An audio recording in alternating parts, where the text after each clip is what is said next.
아무때 여러분 안녕하십니까? 2025년 오늘 3월 8일 지금 우리가 사순절 기간을 보내고 있는데 나흘째 되는 날입니다. 오늘 함께 나누는 말씀은 요한복음 19장 14절에서 22절 말씀인데요. 제가 16절부터 18절까지 봉독하겠습니다. 이에 예수를 십자가에 못 박도록 그들에게 넘겨주니라.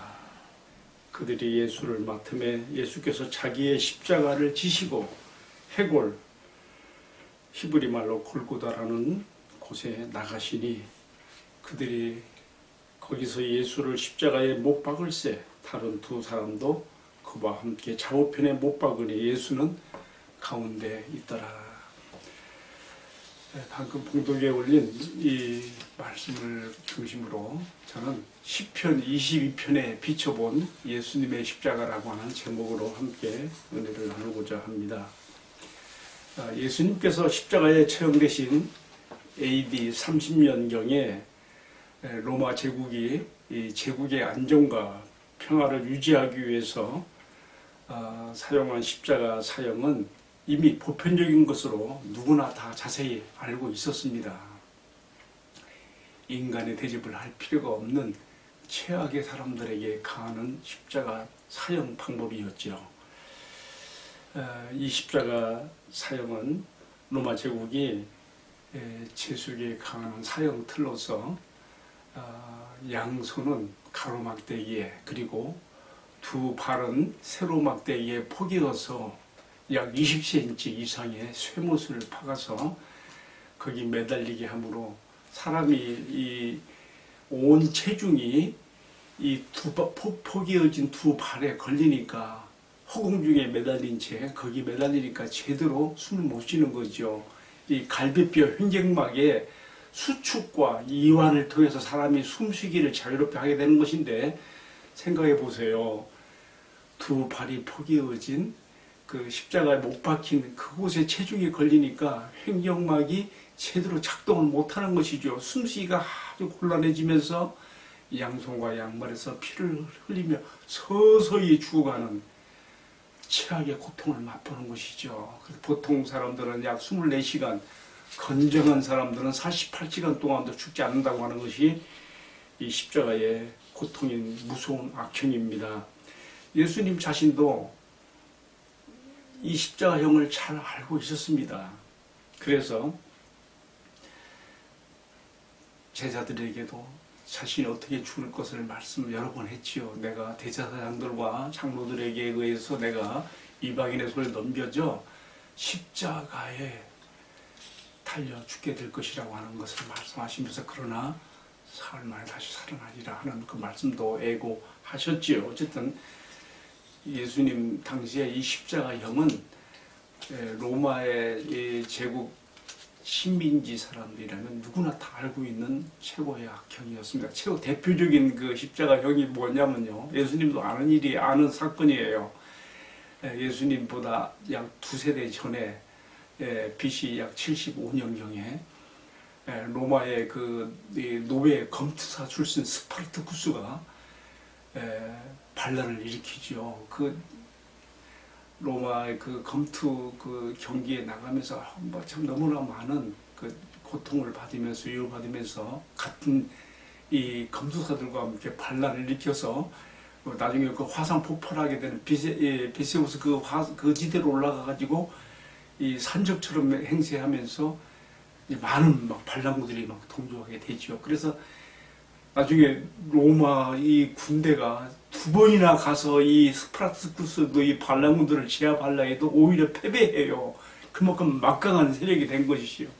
크루스라고 하는 세 번째 사령관이 이끌고 간 적어도 약 5만 이상 되는 로마 군에 의해서 이 반란군들이 제압이 되고요. 살아남은 자들 약 6천여 명을요. 모두 다 십자가에 달아 죽이는데 로마에서 교회로 외곽지대로 빠지는 아피아 가도에 질 양쪽으로 이 6천 명을 십자가에 매달아서 죽이는 그 아들만 그 본보기로 세운 것을 그 시대 사람들은 다 아는 이야기예요. 예수님도 이 십자가형의 무서움을 알고 있었습니다. 자, 오늘 이 본문의 말씀에서 이 저자 요한은 이미 예수님의 생애와 사역을 다 담고 있는 마태, 마가, 누가복음이 이미 초기교회에 나와 있었음에도 불구하고 당시 또다시 한번 AD 90년경에 보충적인 의미로 그리고 영적인 깊이를 더해서 이 요한복음을 우리에게 전달해 주고 있습니다. 자, 오늘 주신 말씀에서요, 저는 너무나 많은 묵상의 소재를 발견하게 됩니다. 제가 몇 가지 한번 읽어볼게요. 첫 번째로는요, 빌라도의 이야기입니다. 자기가 볼 때 예수님이 전혀 죄가 없습니다. 정치적으로 위험한 인물도 아닙니다. 유대 지도자들이 예수님을 시기하여 넘겨준 것을 알았기 때문에 그는 살리려고 했습니다. 또 그의 부인이 간밤에 꿈을 꾸면서 저 오르니에게 아무 해도 가지 마시라고 하는 부탁도 있었기 때문에 정말 빌라도는 예수를 살리고 싶었어요. 예수의 변호인적 그런 막 역할을 하는 거예요. 그래도 이 유대의 지도자들이 선동으로 막 군중들이 십자가에 못 박아 죽이라고 막 하니까 그런 가운데서도 예수를 살려보려고 빌라도가 택한 방법이 뭐냐면요, 예수님에게 채찍질을 하는 거예요. 너희가 유대인의 왕이라고 위험인물이라고 생각하는 이 사람이 봐라 얼마나 무기력한가. 무슨 막 그 채찍으로 막 이 로마 시대에 사용한 채찍은요, 한 번 내리실 때마다 살점이 막 후두둑 막 떨어지는 그런 무서운 채찍이죠. 예수님이 이 채찍에 아주 피골이 아주 그냥 다 흉측하게 된 그런 모습이 되었죠. 빌라도가 봐라 이 사람이라, 나는 이 사람에게 죽일 죄를 찾지 못하였노라. 그러나 유대인들은 어떻게 했습니까? 그를 십자가에 못 박으소서. Crucified him, Crucified him. 영어로 말하면 이렇습니다. 빌라도는 끝까지 예수를 살리고 싶었지만 3번, 4번까지도 살리려고 합니다. 그러나 유대인들의 결정적인 말 앞에서 무너집니다.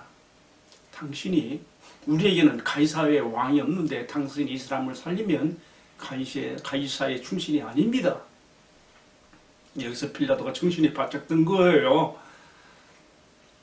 자신은 정치적으로 앞으로 출세하고 싶고, 자신의 어떤 그 승진과 출세에 이해관계가 걸려있는 문제를 들고 나오니까 여기서 양심을 접고 이 군중의 소리에 굴복하고 예수를 넘겨주는, 십자가에 처형하도록 넘겨주는 것이죠. 제가 첫 번째 생각한 것이 양심과 현실 사이에서 갈등하는 빌라도의 모습을 생각해 봤습니다. 석방이냐 아니면 십자가에 달아 죽이느냐, 총독 빌라도와 유대인들 사이에 오고 간 법정 다툼이 아주 오래 끈 신경전, 이 실갱이가 아주 오래 갔어요.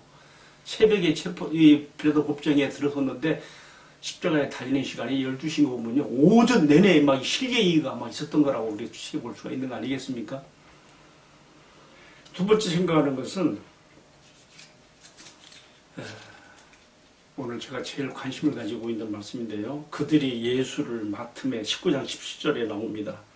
마치 개에게 뼈다귀를 던져주는 것처럼 빌라도가 애따 모르겠다 너희 마음대로 해라 하면서 너희들 연멍을 하면서 그냥 그런 마음으로 예수를 그냥 넘겨주거든요. 십자가에 처형하도록. 그들이 예수를 맡음에, 참 이 말이 왠지 저는 오늘 말씀에 많이 부딪혀 왔어요. 그리고 시편 22편의 말씀에서 파선에 힘센 황소들이 뿔로 박으며 사자들이 불져 찢어 먹으려고 하는 그런 표현을 썼거든요. 그리고 개들이 찢어 팔린, 마치 예수를 죽이려고 아우성치는 사람들의 모습을 파산의 힘센 황소와 물어뜯는 사자의 울음거림과 그리고 찢어발기는 개의 짖음으로 이렇게 시편 저자가 표현했는데, 결국 예수님이 이런 분위기 가운데서 그의 유일하신 그의 생명이 내어준 바 되는 그런 자리에 떨어지는 것이죠.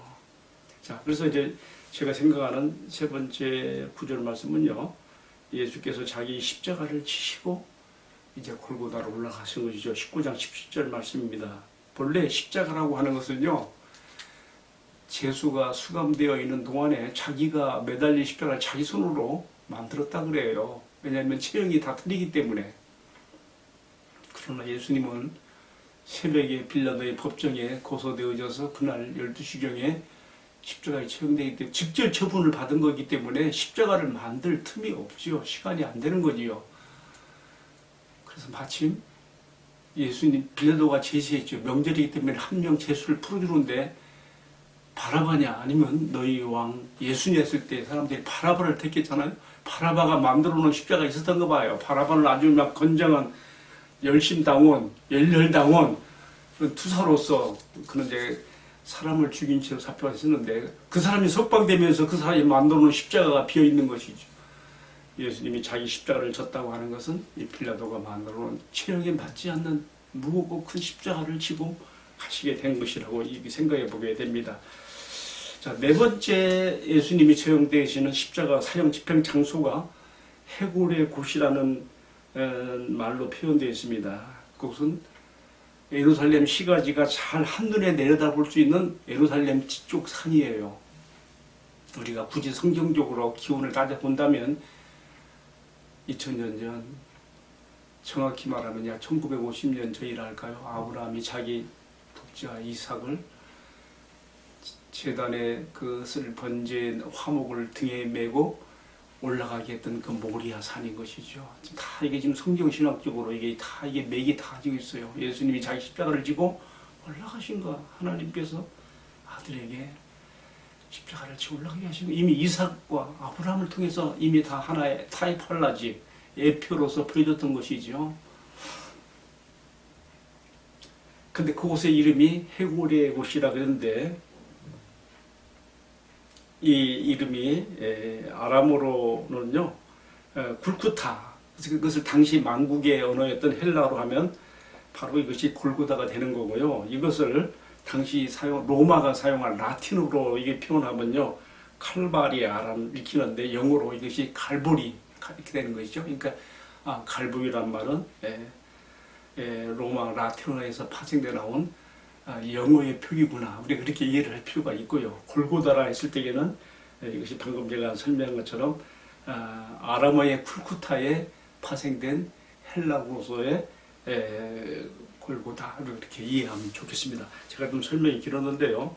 어떤 예수님께서 자기 십자가를 지고 해골의 곳 골고다 갈보리로 올라가셨습니다. 그곳은 아까 말씀드린 것처럼 예루살렘 전 시가지를 내려다 보이는 확 트인 곳이에요. 로마 정부가 사형 집행을 장소로서 특별히 이곳을 택한 곳은 로마의 반기를 주는 자들은 가차없이 이렇게 당한다고 하는 어떤 위협적인 장소로서도 우리가 생각해 볼 수가 있는 것이죠. 자, 그리고 이제 다섯 번째 생각해 보는 구절은 거기서 예수를 십자가에 못 박을세라고 써서 19장 18절에 나오는 말씀입니다. 저는 이 대목이 좀 마음에 굉장히 걸려요. 예수님의 십자가의 이야기를 얼마나 우리가 깊고 많이 할 수 있겠습니까만은 요한은 정말 이것을 다 말로 다 표현하면 다 표현할 길이 없기 때문에 간단하게 단순하게 짧은 한 구절로 그냥 표현합니다. 거기서 예수를 십자가에 못 박을세.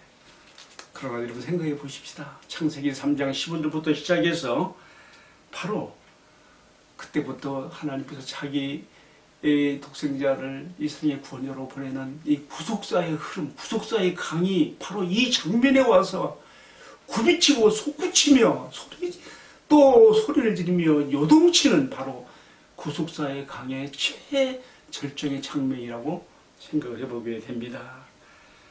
그리고 이제 이어서 이 십자가의 죽으심을 통해서 이제 죽음의 세계로 들어가시고 사흘 만에 부활하시는데 어찌 보면 이 십자가야말로 영광의 부활로 들어가는 인문으로서 여기에 지금 써 있고요.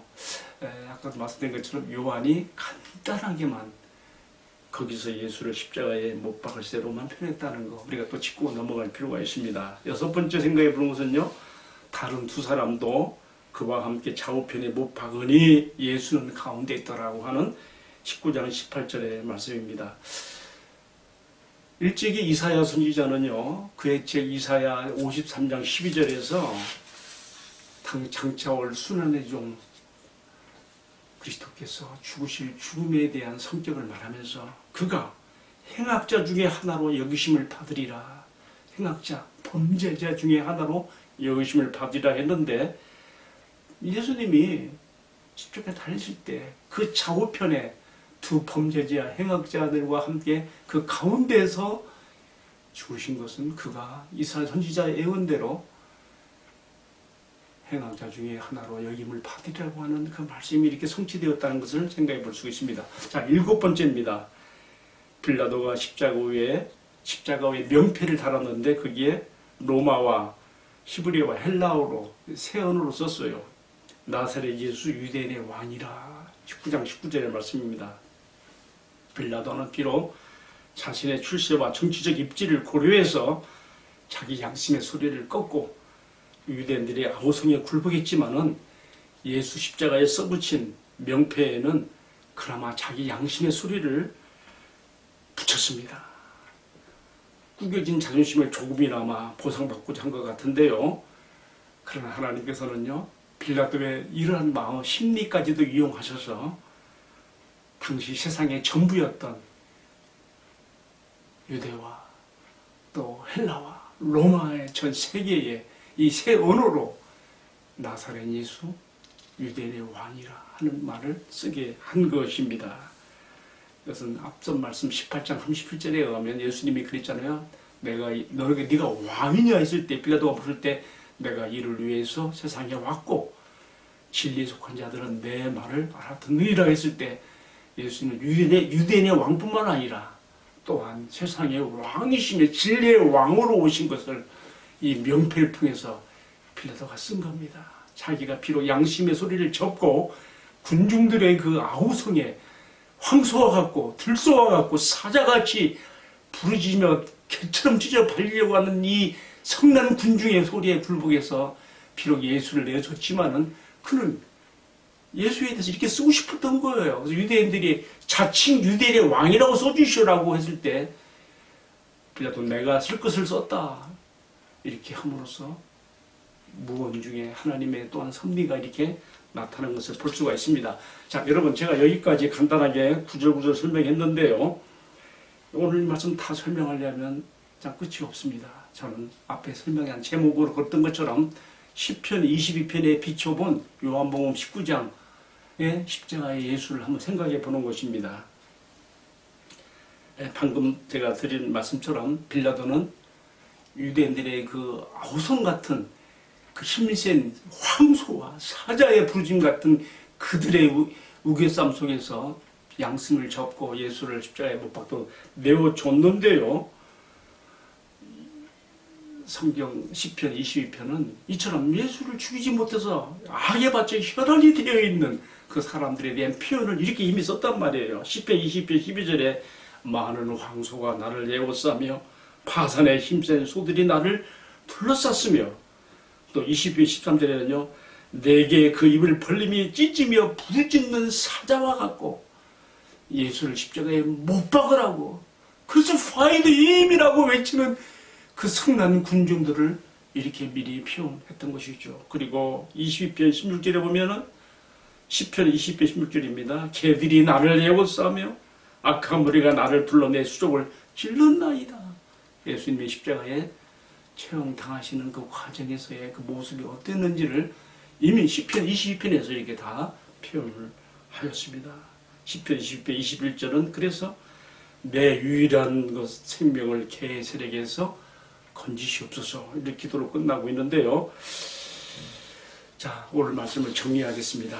이처럼 빌라도가 황소와 사자처럼 성난 군주에게 예수를 넘겨주었을 때에 그것은 마치 황소의 뿔에 받치고 사자에게 물어뜯기는 것 같은 예수님의 운명을 표현했고, 그래서 그 수족이 찔리고 또 개들이 찢어 발리는 것처럼 되어서 십자가에 달린 예수의 고통에는 관계없이 그 아래서는 그의 겉옷을 나누며 속옷을 회비뽑기하는 군병들의 모습도 나타나는데요. 이 모든 것들이 부르진 개에게 뼈다귀를 던져줘서 그들을 갖고 놀게 그런 그 모습으로 예수님이 던져졌다고 하는 거. 나 같은 죄인을 위하여, 우리를 위하여 이처럼 악인들에게 던져진 예수님의 모습. 시편 22편이 오늘 요한복음 19장 본문의 내용을 잘 비춰주고 있다고 생각해서 함께 말씀을 나눴습니다. 한번 기도하겠습니다. 주님, 더 이상 내려갈 곳이 없는 가장 비참한 자유로까지 내몰리면서 우리가 받을 진노와 형벌을 대신 담당해 주셨습니다. 이 십자가 사랑 결코 잊지 아니하며 평생에 더욱 주님을 사랑함으로 섬기고 버려진 곳에 나도 함께 내려가서 주님을 섬기는 종이 되게 하여 주시고 이것이 우리의 신앙과 삶이 되도록 축복해 주옵소서. 주 예수님 이름으로 기도하옵나이다. 아멘. 예, 감사합니다. 마쳤습니다.